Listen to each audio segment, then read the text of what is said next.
안녕하세요. 반갑습니다. 김성일이라고 합니다. 앞에서 이제 제도적인 아쉬움들, 문제점들에 대해서 많이 얘기를 해주셨고, 제가 평소에 남재우 의원님 보고서를 굉장히 즐겨 읽거든요. 그래서 이 좋아하는 팬이었는데 오늘 뵙게 돼서 굉장히 반가웠고요. 저는 간단히 소개를 드리면 뭐 이런 책을 쓰고 강의를 하고 활동을 하고 있고요. 제가 2017년에 자산배분에 대한 책을 썼어요. 그리고 제 블로그로 2017년, 2018년에 질문하시는 거예요. 연금저축에서 ETF 투자할 수 있다는데 이 책대로 하면 되나요?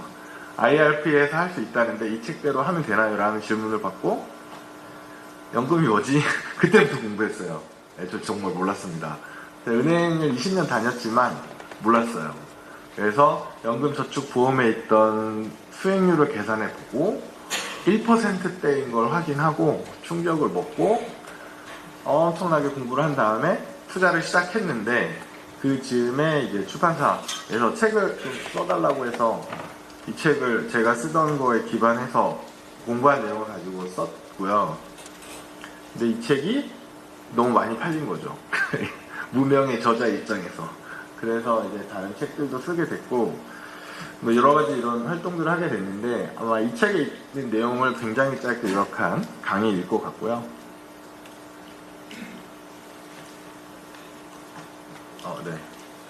지금은 투자자문사에서 자문상품도 운용하고 있고, 연금투자연구소 소장으로 활동하고 있습니다. 노후준비 셀프 시대라고 썼는데 노후 빈곤율 1위 다 아실 거고요. 암 발병률이 몇 퍼센트인지 아시나요? 38%. 암보험 다 갖고 계시잖아요. 나도 걸릴 거다. 그래서 저희는 다 노후에 빈곤하게 될 겁니다. 40%의 확률로. 난 아니겠지라고 생각하지만 지금 노인분들도 자기는 아닐 거라고 생각하셨을 거예요. 국민연금 고갈 이슈 이미 앞서도 언급됐고, 결론은 똑같죠. 더 내고 늦게 받고 적게 받고 이런 거에 약간의 조합일 거고, 지금 앞서 얘기해 주셨죠. 진짜 말도 안 되는, 저는 이게 들어올 때 너무 좋았거든요.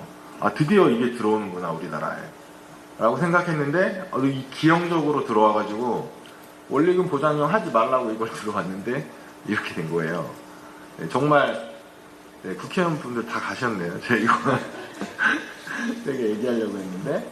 그리고 이 계좌에서 매매 가능한 ETF가 달라요. 잘못된 거죠. 이상한 제도예요. 특히 은행이나 보험사 DC 같은 경우에는 ETF를 겨우 열었어요. 그나마도 많이 발전됐다고 생각해요. 5년 전에 비하면. 근데 100개? 우리나라 ETF가 800개가 넘는데 한 100개 정도를 판매를 해요.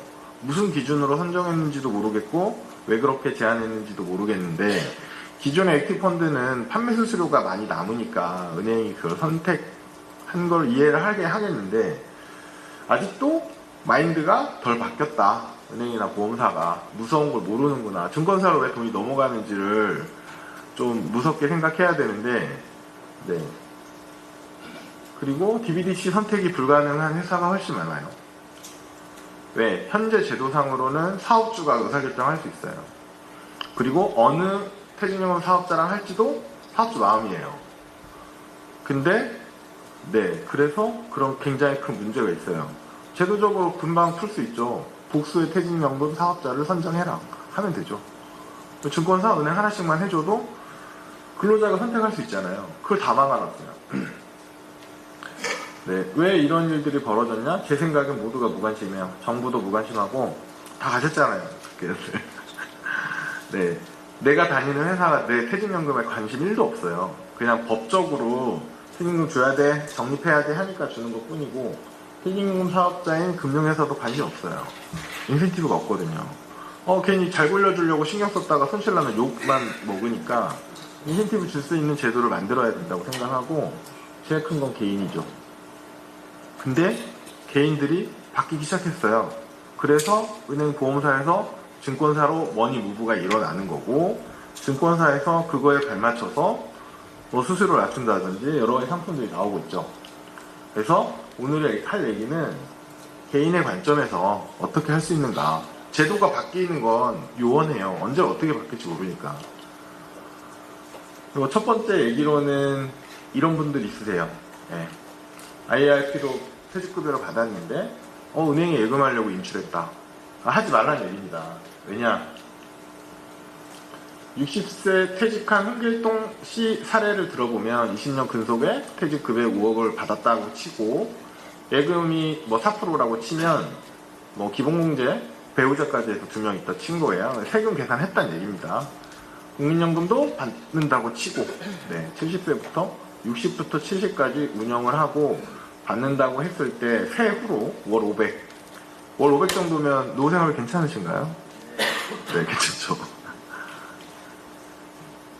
예금으로 돈을 IRP에서 빼서 예금으로 하게 되면 84세까지 찾아 쓸 수 있어요. 한 달 500씩. 근데 IRP에서 찾아 쓰게 되면 89세까지 찾아 쓸 수 있습니다. 왜냐하면 여기 1년에 6천씩 찾아 쓴 케이스인데 세금 때문에 그래요. 예금으로 하게 되면 일단 인출할 때 퇴직소득세 바로 내죠. 그 다음에 예금을 했으니까 매년 세금이 나가죠. 이자 소득세 나가고 뭐 건보료, 종소세는 별로 안 나가죠. 이게 다 계산한 겁니다. 이게 왼쪽은 IRP인 경우 세금을 여기서 안 내요. 과세 이연이죠. 뒤에 내요. 퇴직소득세도 몇천만 원이 나가는데 그것도 나중에 내요. 그것도 매년 분할해서 30% 40% 할인받고. 그러니까 유리한 거예요. 세금이 여기가 훨씬 많죠. 그리고 세금을 먼저 냈잖아요. 굴릴 돈이 없어요. 그러니까 과세에 의한 조율과세가 그냥 뭐 그까짓 거 얼마 돼라고 생각하지만 엄청난 차이가 나요. 그 얘기를 말씀드리고 싶었고요. 그래서 예금을 하더라도 IRP에서 하셔야 돼요. 근데 이제 이런 게 뭐 머리 아프죠. 머리 아파요. 머리 아파서 공부를 안 하시는데 공부하셔야 돼요. 금융 공부하는 게 상당히 어렵거든요. 처음에는. 저도 공대를 나와가지고 처음에 너무 어려웠어요. 영어도 너무 어렵고. 근데 회사 들어가시면 업무 공부하시잖아요. 그 아기를 가지면 육아에 대해서 공부를 해요. 물론 공부할 대로 되진 않지만 금융도 공부하셔야 돼요. 공부하기 싫으니까 은행 가서 물어보시잖아요. 은행에 가면 공짜로 상담해 주잖아요. 보험사에 전화하면 우리 집까지 와요. 우리 회사 앞까지 와요. 커피도 사주고. 왜 그럴까요? 상담료도 안 받고. 네. 남는 게 있으니까 다 그렇게 하는 거예요. 증권사도 상담료 안 받잖아요. 네. 이런 거는 한도 끝도 없이 공부할 게 많진 않아요. 생각보다. 근데 앞서 시간에도 얘기했지만 제도에 문제가 좀 많아요. 너무 복잡해. 그리고 단점들이 있어요. 그럼 어떻게 해요? 이거 없으면 잇몸으로라도 씹어서 먹어야죠. 네. 그렇게 해서라도 굴려야 됩니다. 노후가 완전히 달라지거든요. 개인연금에 대해서 헷갈려 하시는 분들이 있어서 이 장표를 준비했는데 IRP 더하기 연금저축, 이게 개인연금이에요. IRP, 인디비주얼, 개인연금이죠. 그래서 이 두 개가 세제 혜택이 거의 같습니다. 앞서 사례에서 보여드린 게 이거죠. 이제 앞에서도 이제 위원님께서 언급을 해주셨지만 예금이 안전한 게 아니에요. 예금이 안전하다고 생각하는데 예금 안전하지 않아요. 제가 은행을 다닐 때도 이 얘기를 하고 다녔어요. 은행에서 싫어했겠지만 여기 보시면 예금 금리에서 물가 상승률을 빼면 실질 금리가 되고요. 이거는 세금도 계산했어요. 예금 5% 주는 5% 주는 거 아니잖아요. 15.4% 항상 떼잖아요. 22년 말에 예금 금리 5% 준다고 좋아하셨는데 실제로는 손해났어요. 예금하신 분들 다 마이너스예요. 실제로는. 그래서 미래에는 옛날처럼 고금리 시대가 오기가 어려울 수 있어요. 그래서 특히 우리나라가 강한 경제 성장을 하는 구간이 아니기 때문에 예금도 손실 납니다. 실질로 항상 보셔야 돼요. 인플레이션 감안하고 세금 감안하고 그러면 예금이 위험한 자산이에요. 근데 그렇게 생각 안 하죠. 그게 문제라고 생각하고 그게 문제인데 디폴트 옵션을 저렇게 만들어 놨으니 답이 없는데 디폴트 옵션부터 저는 손봐야 된다고 생각을 합니다. 그리고 두 번째 얘기는 수익률에 신경을 써야 된다는 건데, 수익률이 4%일 때, 뭐 예금은 뭐 85세, IRP는 뭐 90세까지 돈이 한 달에 500씩 쓸 수 있죠, 세후로. 근데 수익률을 8%로 늘리면 예금도 100살까지 가요. IRP에 있는 거는 50억이 돼요, 100살에. 제가 언제까지 살지 모르잖아요. 돈이 안 말라요. 그리고 자식한테 물려줄 수도 있어요. 이건 물려줄 게 없죠. 빨리 안 죽으면. 그래서 수익률에 신경을 써야 되는데, 이렇게 얘기하면 8%가 장난이냐. 8%가 장난이냐. 이렇게 질문 많이 하시는데, 이거는, 그러니까 제 책에 보시면 백테스트 같은 거 다 해놨어요. 그러면 이제 이렇게 질문이 나오죠. 야, 그건 백테스트 수익률이고, 진짜가 나오냐고. 그래서 제가 보여드릴 수 있는 게, 제가 펀드를 출시를 했다면, 그 펀드 성과를 보여드릴 텐데, 저는 이제 개인으로 계속 활동을 하고 있었던 상황이었기 때문에, 제가 마법 연금 굴리기를 처음 썼던 이때부터 제 연금 계좌들을 오픈했어요. 왜냐하면 독자들하고 같이 소통하고 싶어가지고, 그게 벌써 5년 8개월이 됐는데, 뭐 중간에 많은 일이 있었죠. 코로나 때 한번 시원하게 깨졌고, 2022년 전 세계 자산 배분형 펀드의 지옥이었죠. 주식 국지 다 빠져가지고 그 시기를 다 거쳤어요. 그래서 연봉률 9% 정도 나와요. 그래서 수익률 자랑을 하려고 하는 게 아니라 8% 나온다는 얘기를 드리고 싶어요. 그리고 예전에는 현물 ETF 없었고요. 환노출 상품도 별로 없었고, 그래도 운영해야죠. 없다고 안 할 건 아니잖아요. 그리고 또 하나가 퇴직급여 말고 저축하는 거죠. 저축을 은행에만 하는 게 아니에요. 저축하라고 하면 은행에 적금 드는 걸 생각하시는데, 다른 계좌에 저축을 하시면 돼요. 개인연금 계좌 얘기하면 중도인출 안 된다고 머리에 꽉 박혀 있는데 중도인출 됩니다. 네, 가능하죠. 그리고 막 여기 이상한 특이한 사항을 막 찾으면서 나 중도인출을 꼭 해야 된다고 생각하는데 하지 마세요. 이 정도는 노후를 위해서 남겨둬도 돼요. 그래서 집 살 건 어떻게 하냐고 질문하시는데, 개인연금에 1,800씩 넣으세요. 거기서 600만원 세액공제 받으니까 그건 찾지 말고, 그러면 1,200 찾을 수 있잖아요. 10년이면 1억 2천, 20년이면 2억 4천 찾아서 집 사는 거에 보태 쓰시면 되죠. 근데 굳이 노후자금까지 다 털어서 집을 사야 되냐? 저는 반대해요. 집은 은행 대출로 사는 거죠. 아닌가요? 네. 그래서 오해를 이제 없애야 된다고 생각을 하고, 뭐 이런 거는 그냥 암기하시면 돼요. 이해하려고 하지 마시고 암기하세요. 암기. 컴퓨터 배울 때, 엑셀 배울 때 그냥 외우는 거잖아요. 그거 어떻게 이해해요? 네. 외울 게 별로 없어요. 엑셀 책 한 권 그러니까 회사 업무를 위해서 내가 엑셀 공부를 하겠다. 책 한 권 보실 노력의 반만 들여도 돼요. 이 제도. 복잡하고 어렵지만 낯설어서 그래요. 그리고 이걸 굳이 내가 왜 해? 라고 생각하니까 그런 거고, 여러분 돈 벌려고 회사 업무 열심히 공부하시잖아요. 부서 옮기면 또 공부하시잖아요. 그리고 뭐가 바뀌면 또 공부해야 되고, 어떤 부서든 마찬가지잖아요. 이것도 해야죠. 이 정도는 돈 벌 수 있는데. 돈 벌고 있는 분들이 아주 많거든요. 이런 것도 연금저축 할아버지 말씀드린 이유가 세액공제가 결코 작지 않아요. 제가 작년 가을에 마연골 개정판을 쓰고 강의를 하는데, 어떤 분이 쉬는 시간에 오셔가지고 자기가 이미 2019년에 마연골 초판을 봤다는 거예요. 그래서 이거 진짜 맞는데? 라고 생각했대요. 근데 눈 깜짝 해보니까 개정판이 나와 있더래요. 그분을 보면 제가 너무 안타깝다고, 그동안 연금저축에 납입만 했어도 세액공제만 500만원 넘게 받았을 텐데, 500 날린 거잖아요. 그분 투자 수익을 떠나서. 이거를 되게 우습게 생각하시는 분이 진짜 많아요. 네, 내가 주식 투자하면 내가 진짜 얼마를 버는데 라고 생각하시는데, 주식 투자도 하시고 연금도 하세요. 주식 투자 고수 아니시잖아요. 네.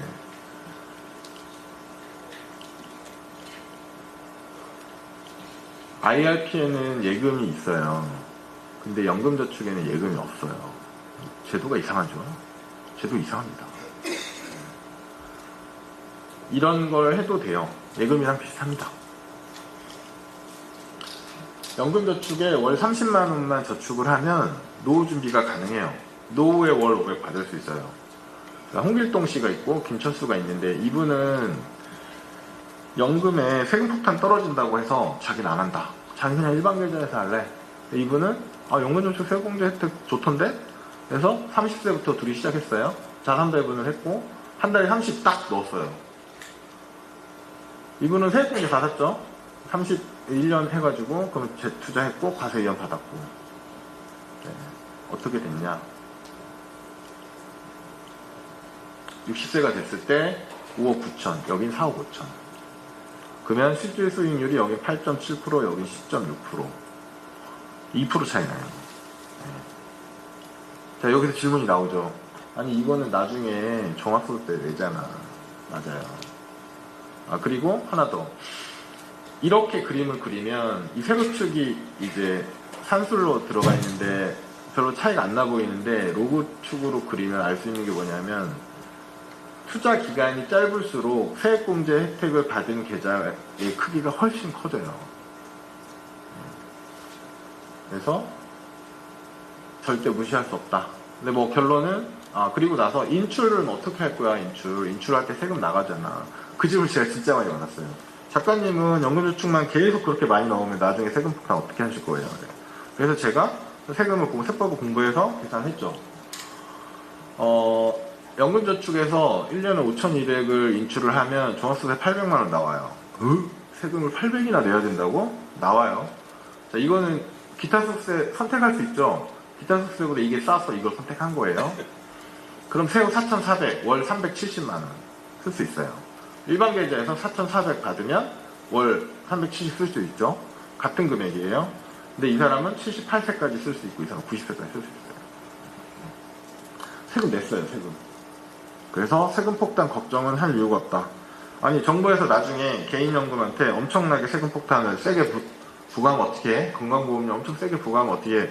그걸 알 수는 없는데 국민연금도 지금 국민들이 난리 났는데, 군투세로 난리 났는데 개인연금을 건드린다는 건 쉽진 않을 거라고 저는 생각을 해요. 그래서 이건 인출 금액마다 어떻게 되냐예요. 똑같은 아까 그 홍길동 김철수인데 나는 100살까지 살 것 같아. 나 애들한테 뭘 좀 남겨주고 싶어 라고 하시면 이렇게 플래닝 하시면 돼요. 한 달에 300만원만 찾으면 돈이 안 없어져요. 한 달에 370을 찾으면 돈이 요 시기에 없어지고 더 많이 찾으면 더 빨리 없어져요. 인출은 그때 가서 계획하시면 돼요. 내가 얼마나 쌓였는지 확인해서. 국민연금이 한 100만원은 나오겠죠. 아무리 연금 개혁해도. 그럼 대충 500만원 나왔어요. 근데 여기 우리가 투입한 게 뭐예요? 30만원. 연금저축 계좌 하나에 30만원. 그리고 수익률. 그리고 30년의 시간이 있었죠. 투자에서 제일 중요한 게 기간이거든요. 이 강의를 하면 어떤 분들이 질문하세요. 나는 50인데 어떻게 해요? 지금까지 뭐 하는 게 있겠죠. 그거 넣고 저축액 30이 아니라 60만원, 90만원 더 늘려야죠. 그러면 짧은 기간으로 커버할 수 있는 것들이 나오는데 고수익을 노리면 스택이 꼬일 가능성이 굉장히 높고요. 근데 개인연금 단점이 날 한도가 너무 적어요. 네, 안 올라요. 너무 적어요. 그래서 ISA로 극복할 수 있어요. ISA가 뭐야? 암기 하시는 거예요. 이런 거는 그냥 암기 과목이에요. 용어가 어렵대요. 영어가 나와서 어렵대요. 여러분들 컴퓨터 쓸 때 윈도우즈 환경을 쓰잖아요. OS가 윈도우즈잖아요. 근데 그 윈도우즈를 창문들이라고 번역하진 않잖아요. 그냥 윈도우즈라고 하지. 스마트폰 그냥 스마트폰이라고 하잖아요. 똑똑한 전화기라고 안 하잖아요. ISA는 그냥 ISA예요. IRP는 IRP고 암기. 연금저축은 영어로 뭐냐고 저한테 물어보시는 분이 계시더라고요. 저도 모르겠어요. 연금저축 영어 약자를 안 쓰셔가지고 관계기관에서 그냥 이런 거 외우시는 거고, 네, 이런 거 그냥 외우세요. 내년에 이제 4천만원 늘어날 수 있는데 암기. 그래서 이거 왜 써야 되냐?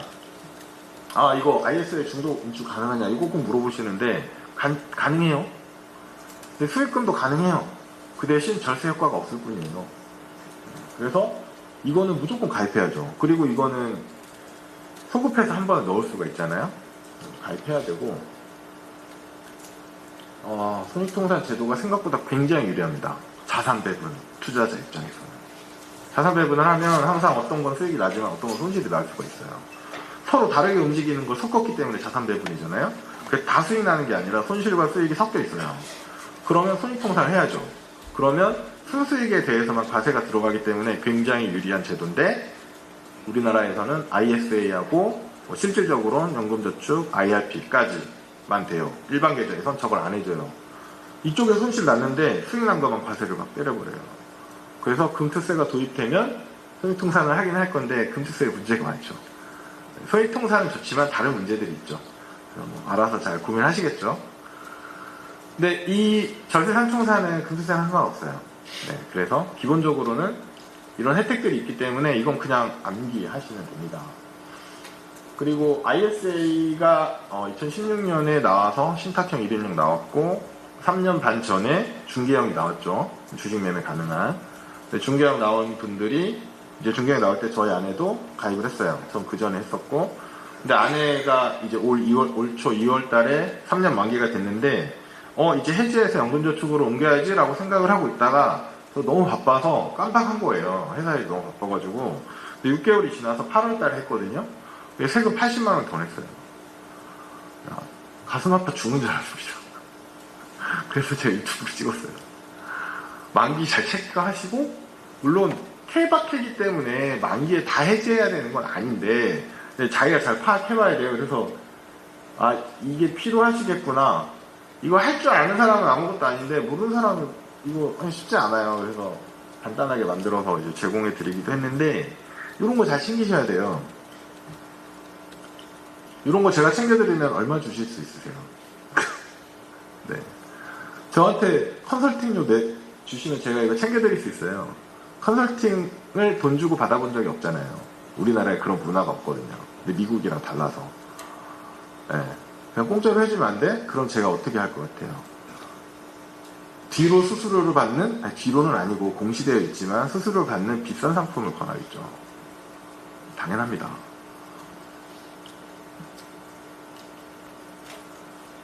네, 뭐 이런 내용도 있어요. 네. IS에 비과세가 되잖아요. 그렇기 때문에 중기 자금은 IS가 더 유리하긴 합니다. 뭐 이렇게 여러 가지 계좌를 말씀드렸는데 도대체 어느 계좌부터 하라는 거야? 3년 이내에 저는 이제 3년이라고 말하는 이유가 제가 만드는 자산배분 포트폴리오의 언더워터 피리어드 자체가 한 3년 정도 돼요.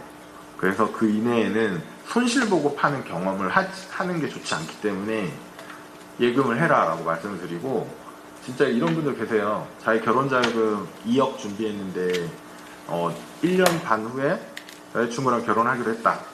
그동안 이 돈을 놀리기가 너무 아깝다. 그래서 자산배분을 해도 되지 않겠냐. 절대 하지 말라고. 무슨 일이 벌어질지 모르겠어요. 그리고 뭐 이런 거는 이제 ISA, 나머지는 다 사용해야 돼요. 은퇴지원 어느 계좌부터 하냐는 이제 세액공제는 다 풀로 받으셔야 돼요.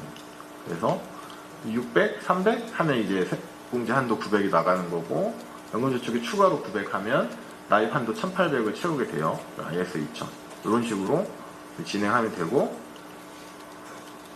실질 나입 한도 확대를 하는 방법은 이제 ISA 활용하시고 배우자 같이 들어가시면 좋습니다. 왜냐하면 인출할 때도 인당 과세가 되거든요. 그래서 배우자 꼭 같이 하시고, 저희 와이프가 실제로 가정주부인데 연금저축 하고 있어요. 세액공제 혜택 못 받잖아요. 못 받죠. 근데 과세연이랑 저율과세 받잖아요. 네. 그래서 하고 있어요. 8%가 나오냐? 제가 생각하는 자산 배분은 이런 거예요. 상관관계가 낮은 자산으로 포트폴리오를 구성해요. 그러기 위해서 뭐 자산 분산, 지역 분산, 통화 분산, 서로 다르게 움직이는 애들을 섞는 거고, 이렇게 하면 변동성이 낮아지고 ND도 줄고 뭐 이런 걸 갖추는데 수익성이 생각보다 나쁘진 않습니다. 근데 이게 좋은 게 뭐냐면, 제가 이제 은행에 다닐 때도 그렇고 자문사로 옮기고 나서도 좋은 정보 없냐 이런 얘기가 가끔 있어요. 좋은 투자 정보 없냐고. 좋은 투자 정보로 제가 이걸 막 설명을 하면 이거 말고 좋은 종목 하나만 찝어줘라. 네, 그런 걸로 투자를 하시게 되면 반복 가능하지 않아요. 원타임. 네, 한 번은 돈을 벌 수 있는데 그 다음이 없잖아요. 자산 배분은 반복 가능하다고 생각해요. 왜냐면 이게 제가 만든 게 아니잖아요. 그래서 반복 가능하고 지속 가능해요. 2022년처럼 시원하게 깨질 때도 있지만 23년 뭐 모두가 금융위기가 터질 거라고 그랬는데 뭐 시장이 반등했고 자산배분 포트들의 성과 다 개선됐고 올해도 또 너무 좋죠. 그리고 혼자 할 수 있어요. 네, 혼자 할 수 있어서 저는 이걸 선택했어요. 이제 앞서서도 말씀해 주셨지만 자산배분형 자산배분 제한 좋아하는데 성과가 왜 이렇게 안 좋은지 모르겠어서 제가 공부해서 하고 있는 거예요. 미국의 자산배분 ETF만 100개가 넘거든요. 종류가. 생각보다 그렇게 성과가 뭐 훌륭하진 않습니다. 뭐 당연히 ETF로 해야 되는 거고, 여기도 보시면 이제 가용한 상품들이 너무 다른데 이런 것도 좀 제도적인 문제인 것 같아요. 뭐 심플하게 제가 생각하는 자산배분 포트폴리오를 설명드리면 기본적인 건 주식입니다. 왜냐하면 전체 자산들을 봤을 때 장기적인 성과 가장 좋아요. 주식을 담는데 주식의 단점이 변동성이죠. 그 낙폭도 크고 그런 단점을 커버하기 위해서 국채를 가져가요.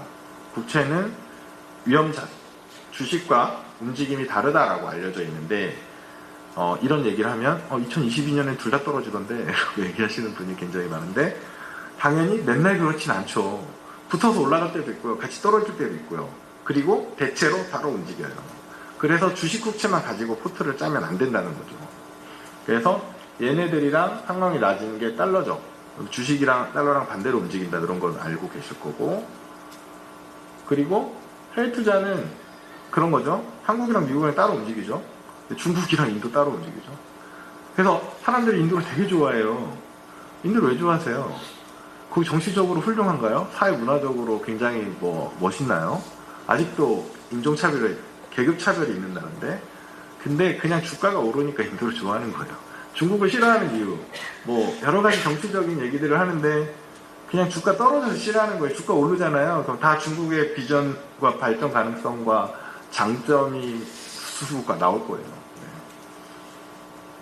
그래서 해외 투자를 하는 거고, 금 같은 경우에는 기본적으로는 달러하고 반대로 움직이는 특성이 있고 나머지 애들하고도 상관관계가 거의 0에 가깝거든요. 그런 장점.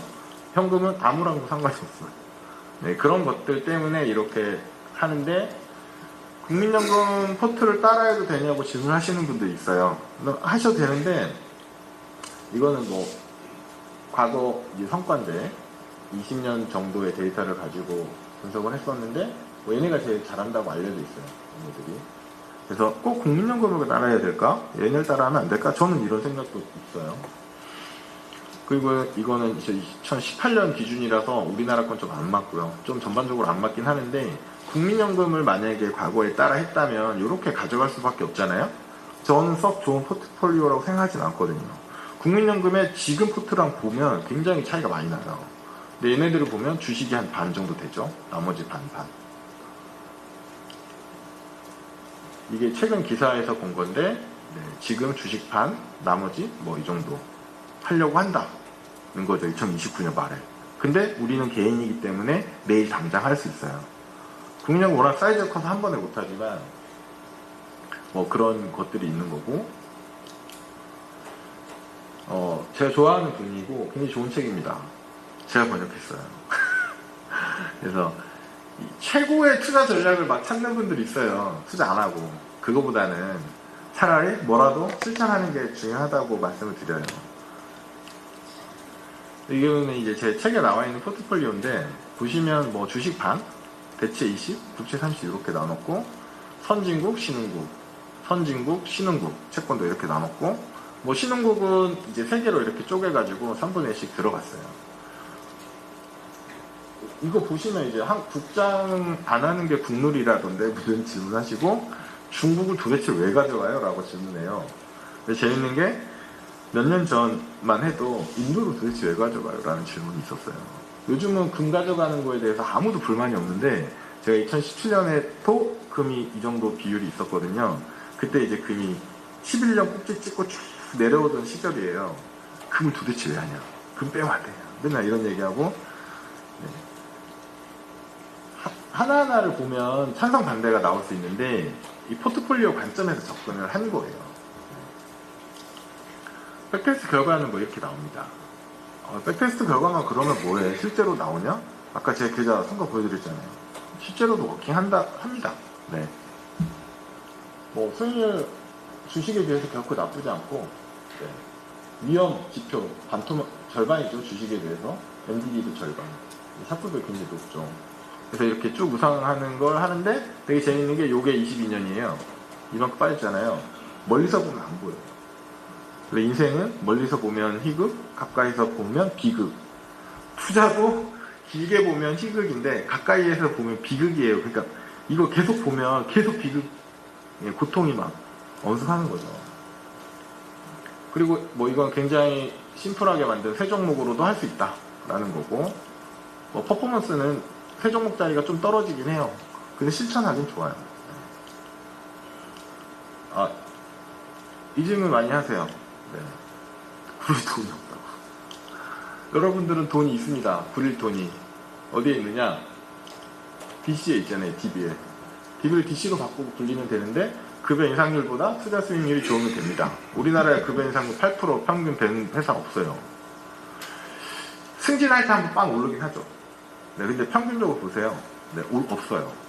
8%가 맞다고 생각하면, 본인이 할 수 있다고 생각하면 DC로 바꾸는 게 맞고, 네. 아까 말씀을 드렸던 것처럼 월 30만원으로 노후 370만원 하는 거 예를 드렸잖아요. DC만 잘 굴려도 노후 준비가 돼요. 네, 중간에 찾아 쓰지 마시고. 네, 충분히 가능하다라고 저는 생각합니다. 강의 여기까지 마치겠습니다. 감사합니다. 네, 김성일 소장님의 강연 잘 들었습니다. 여러 가지 사례를 통해서 노인 빈곤율 1위 시대에 우리가 어떤 것들을 준비해